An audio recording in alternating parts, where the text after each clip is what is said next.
Voici Le pouvoir de la confiance en soi, écrit par Ralph Waldo Emerson, avec la contribution de Christophe Pépin, traduit par Émile Montaigu et raconté par David James. Introduction.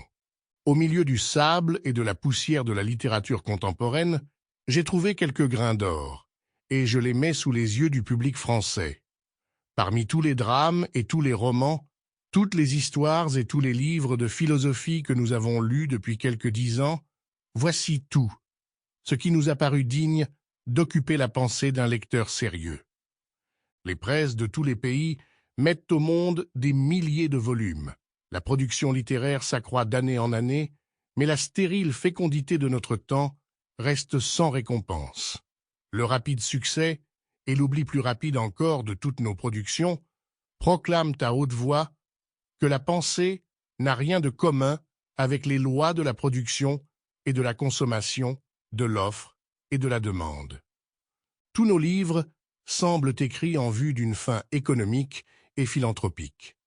Toute notre littérature, depuis des années, semble n'avoir d'autre but que celui de fournir l'occasion de gagner leur salaire accoutumé aux compositeurs, imprimeurs, brocheurs, plieuses et relieurs.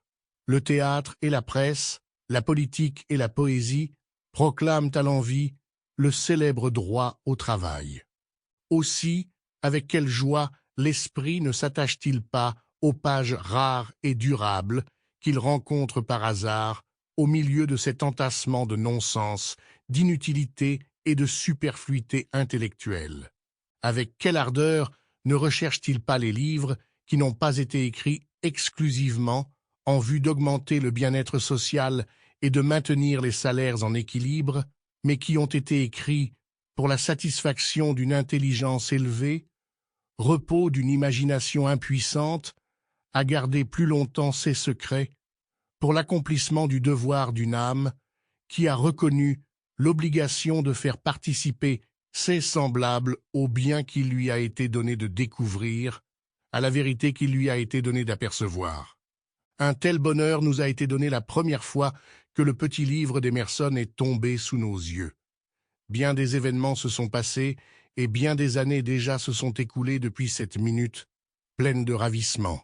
Et pourtant, notre admiration pour ces pages a résisté aux inévitables modifications que le temps a fait subir à notre pensée.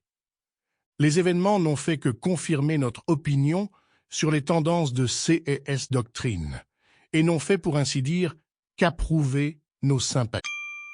Sample complete. Ready to continue?